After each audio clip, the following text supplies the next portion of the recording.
Otra alternativa de configuración procedimental lo constituye entre un procedimiento individual o colectivo, normas de procedimiento individuales o principios de procedimientos colectivos.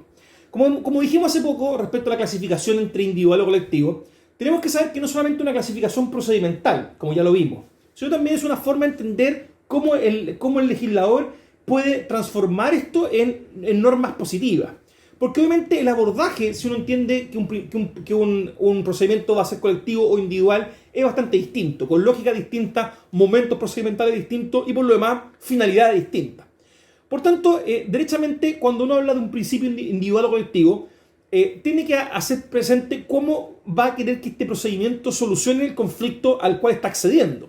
Y por ende tendrá que desarrollar y desplegar una serie de elementos o normativos que nos van a permitir entregar una solución más justa y un procedimiento más apto para solucionar el conflicto. Obviamente las estructuras clásicas individuales no fracasarán cuando se aborda estructuras colectivas. Y las estructuras colectivas van a ser necesariamente más dispendiosas y más engorrosas para un conflicto individual. Por tanto, entre estos dos tenemos una separación tajante, ¿ya? La cual obviamente hace que su principio sea distinto. Y cuando optamos por uno u otro, vamos nosotros a hacer bajar la regla de una manera diversa.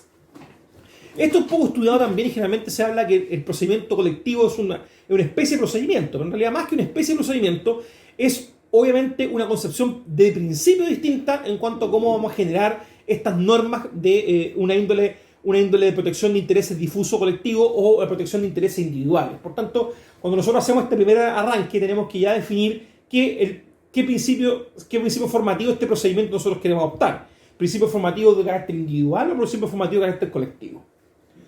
Otro principio, ya hasta el 10º que estamos revisando, es entre con o sin participación ciudadana. Bueno, un tema una expresión muy manoseada y que uno la escucha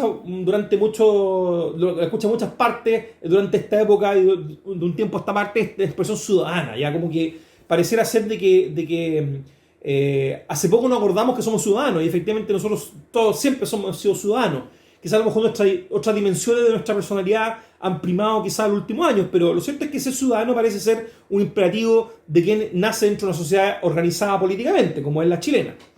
Y en ese sentido, la pregunta que hay que hacernos es que si la justicia tiene o no participación ciudadana, es una pregunta que hay que ir haciendo algunas precisiones. Si nosotros pensamos en los procedimientos con participación ciudadana, suponemos que el grueso de nuestra sociedad pueda participar a través de mecanismos procedimentales dentro de esta sociedad, dentro de este procedimiento. Porque la sociedad, por supuesto, participa en la justicia. Participa en la justicia porque es un poder del Estado y la forma en que se consagra, la forma en que se crea, es a través de participación ciudadana. Obviamente, y esa crítica uno la puede comprender, es de la administración de justicia de aquellas áreas donde hay menos intervención ciudadana. Usted, por ejemplo, lo ven a propósito del poder legislativo, el ejecutivo, son poderes elegidos popularmente. Pero ¿qué pasa con el poder judicial? ¿Qué pasa con la administración de justicia en sí? ¿Qué pasa con los procedimientos judiciales o jurisdiccionales? ¿Tiene intervención de las personas en este sentido, las personas común y corriente de a pie? Bueno, una cosa es los sistemas de nombramiento, que son sistemas que obviamente indirectamente las personas, nosotros los ciudadanos tenemos derecho a opinar. Obviamente como se nombra un ministro de la Corte Suprema, bien poco tenemos que decir, salvo por quienes nosotros elegimos para que nos representara y eligiera por nosotros.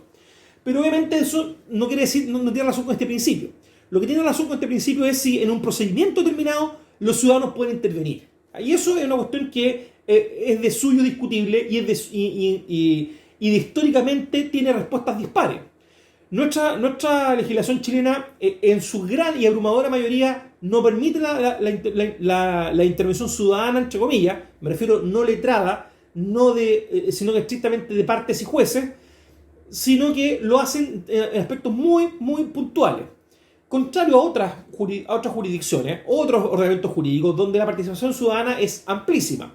Sobre todo con dos grandes instituciones que en Chile existen tímidamente o tienen alguna consagración, podríamos decir, aislada, o históricamente existieron, pero que en otros países son pan de cada día y son parte de la cultura jurídica. Por ejemplo, por un lado los jurados, que obviamente el juzgamiento por jurado es un tema que todos hemos escuchado alguna vez, ya sea o hemos visto en alguna película de Hollywood, alguna serie por una plataforma de streaming, Pero lo cierto es que nosotros hemos convivido con una cultura de la existencia del jurado, cuestión que la hemos visto en nuestra cultura, podríamos decir, popular, pero que no es dentro de nuestra cultura jurídica. En Chile, el juicio por jurado está reservado, por ejemplo, a las acusaciones constitucionales por parte de cuando el Senado las conoce.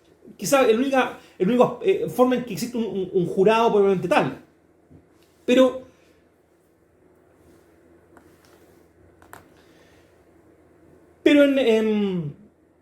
en materia de jurados probablemente tales conociendo de delitos o crímenes, que es lo que uno habitualmente ve en otras realidades, en Chile realmente eso no existe. Sin duda es un tema a planteárselo. Jurisdicciones más cercanas, como por ejemplo la Argentina, tienen esta modalidad, y obviamente Estados Unidos y el derecho anglosajón tienen obviamente ya la batuta en esto, porque son las tradiciones más importantes en materia de juzgamiento a través de jurados. Otro, podríamos decir, representante, aparte de los jurados, el llamado amigo de la curia o el amigo del tribunal, que son estos representantes de la sociedad civil que son escuchados por los tribunales en determinados momentos para determinados procedimientos.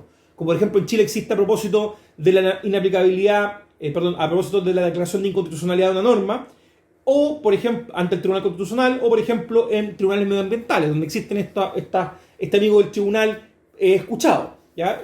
Son casos aislados, pero que en definitiva, de cara hacia una futura reforma judiciales, necesariamente hay que pensar si vamos a tener cabida para mayor participación ciudadana en este sentido. Reitero, sacándonos esta idea manoseada de lo que es un ciudadano, sino que más que todo de la participación de la sociedad civil en las decisiones judiciales. Otro principio se refiere a, y el último que vamos a revisar dentro de este bloque para después comenzar con los principios relativos a la prueba. Ese último es respecto a la igualdad de armas o el desequilibrio. Bueno, la igualdad de armas sin duda se ve como el deseable, e incluso uno podría ver de que los imperativos de debido proceso nos prohíben que no exista un desequilibrio entre las partes.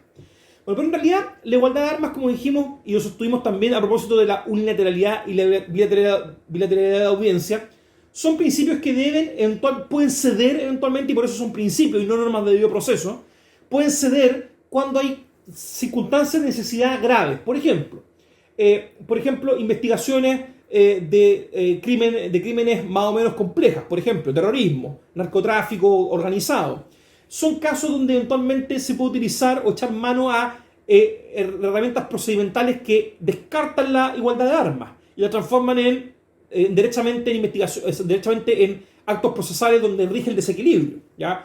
Por ejemplo, el uso de una técnica de agente encubierto. ¿Qué igualdad de armas tiene o qué posibilidad tiene de defenderse que está siendo investigado de forma secreta? Ninguna. Por tanto, en ese tipo de casos no existe un adecuado ejercicio contradictorio. Pero lo que sí existe es la posibilidad posterior de que esto se pueda eventualmente ejecutar. Por tanto, la igualdad de armas pasa con el hecho de poder tener las mismas posibilidades que tuvo el otro, de poder contrastar lo que aportó. Como les digo, esto de igualdad de armas es un principio. Vale decir, probablemente uno puede concebir procedimientos donde la igualdad de armas se diluya por momentos, porque lo contrario va a afectar esta raíz importante que del debido proceso, como es la posibilidad de contrastar la evidencia del otro o poder hacerme cargo de lo que el otro plantea, que son cuestiones que, de no existir armas para aquello, no podré realizarlo. Por tanto, como les digo, hay que tener con cuidado también esto. Son aquellos principios que, de ser mal utilizados, manipulados, van a empezar a hacer fuelle o mella, en el debido proceso.